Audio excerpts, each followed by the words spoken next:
In this week's chapter of One Piece, the Straw Hat Pirates are without their cook, and this could prove deadly for the very hungry crew members of the Thousand Sunny. The Blackbeard Pirates have seemingly destroyed the revolutionary base of Baltigo. Kaido is super pissed off and is beating the ever-living shit out of Eustace Kid, and Sanji gets his very first glimpse of the daughter of Big Mom. What are the chances that Sanji is going to completely screw over the Straw Hat Pirates because his libido is going to take over when he ends up seeing Pudding, the daughter of Big Mom? While I understand that Sanji's quest to get laid is very important to him, I have a feeling he still has another ulterior motive, although I know that after seeing the daughter of Big Mom in this chapter, it is going to be very conflicting for his character. That being said, this week's chapter of One Piece was a lot of fun, a lot of weird, crazy, different events are going on. The first half of the chapter is pretty much just about all straight comedy, with the Straw Hat crew hanging out with each other, and for some odd reason,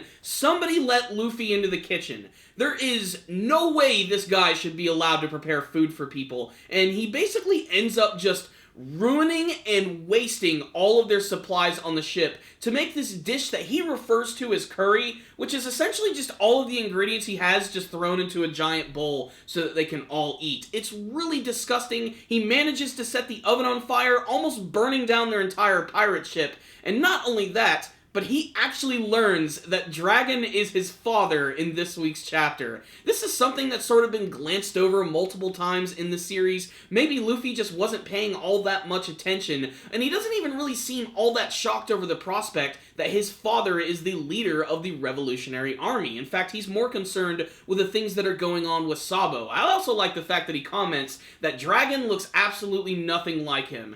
There are some similarities between the character, but he certainly does have a good point. What's really interesting here is we do get the official confirmation that the Blackbeard Pirates have completely destroyed Baltigo, and we don't even know who survived or what happened in the battle. Cypher Pole got involved as well, and it looks like the Blackbeard Pirates made an escape, and it looks like they were successful in at least destroying their base. However, I don't think this is going to be the end of Dragon, Sabo, and the other revolutionary members. This is really only just the beginning for these guys. I really hope we'll get to go back and see how this entire battle went down, if only for the fact that we might actually get to see some more clues as to what Dragon is truly capable of. There have been a lot of hints to the fact that his powers might involve wind or being able to fly. Hell, in the most recent anime episode of One Piece, they even hinted at that. So I think the timing for that would have been absolutely perfect.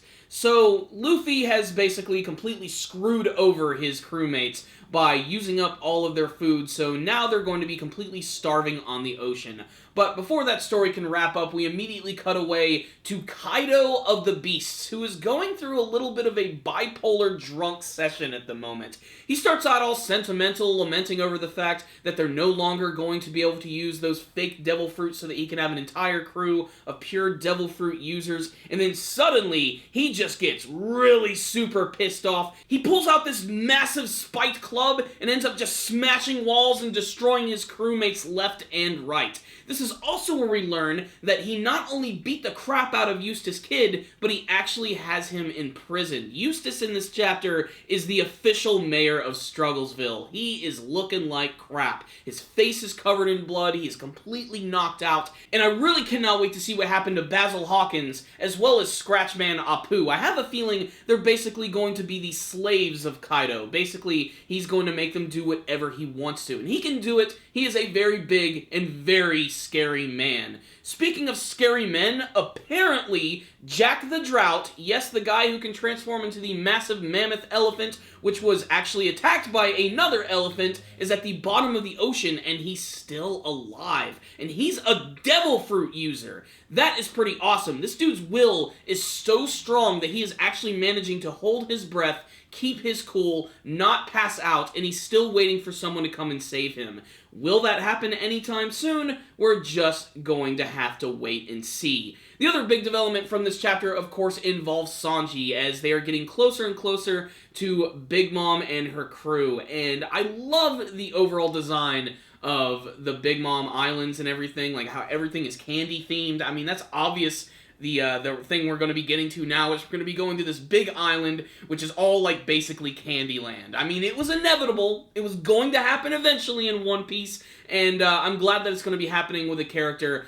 like Big Mom, a character who has been seen as being really, like, intimidating and really creepy looking, like, especially when they showed her in the anime version, and she was shrouded in shadow, and she was all giant and everything, but I have a feeling she's probably going to end up being a big softie, and I don't know if that's going to have anything to do with her daughter, but her daughter Pudding, or Purin, however you want to pronounce it, they literally say it two different ways in the translation that I was reading in this week's chapter, is absolutely adorable, and exactly the type of chick that Sanji would be going for, although I wonder if this is going to be a ruse. Like, this is all going to be something to trick Sanji into actually falling in love with this girl, if that's what she even looks like in the first place. Maybe that's what she did look like at some point. Maybe she ended up putting on a lot of weight. Maybe this is just a really embellished photo which has been photoshopped to hell.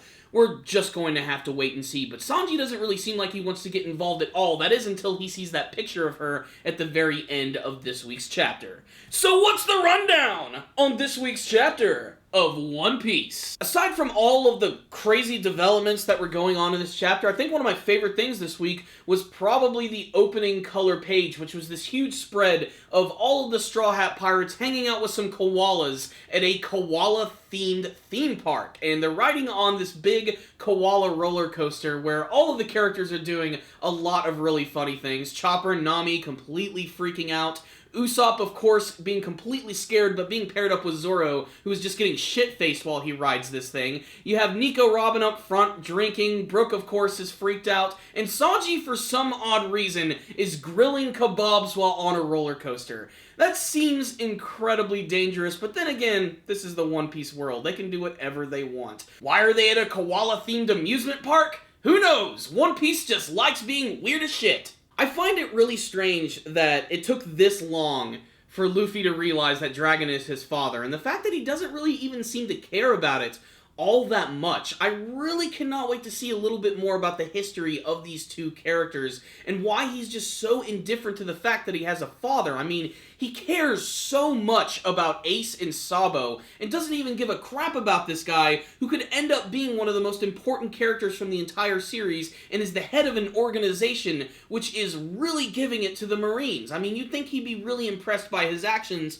but no, typically Luffy is motivated by his stomach in this week's chapter. He just wants to eat and share his food with his friends. The problem is he's an absolutely shitty cook, and it does lead to a lot of funny scenes, especially the fact that he decided to use all of their supplies in one go, and he ruined all of it, so none of them want to eat it, so now they're out in the middle of the ocean, and they are completely screwed. It looks like they're going to have to go fishing.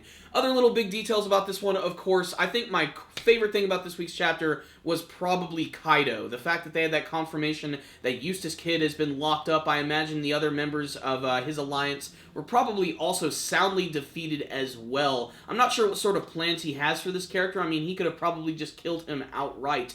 But I think, honestly, he has something bigger in mind for Eustace Kid and the other people from his alliance. Maybe he's actually going to try and incorporate them into his crew in some way. Maybe he's going to try and use them in some other way. Maybe even turn them over to the Marines. I'm not even really sure. Try to get some bounty money out of Eustace Kid. All I know is that's a pretty interesting development right there. And then, of course, there is Sanji at the end, reacting to seeing the daughter of Big Mom. That is a pretty obvious reaction from Sanji. I mean, there was no doubt that when he saw this super pretty girl, that he was probably going to end up falling head over heels in love. That's the way he is every single time he sees a female character. He's basically a more extreme version of Brock from Pokemon. But it leads to a lot of really great funny scenes, as well as just a lot of little moments in this week's chapter. Like at the beginning, getting to see all the Straw Hat Pirates hanging out with Carrot and everything was great. There's this one panel where Carrot is just so subtly chewing on Luffy's ear, and it's so weird and strange.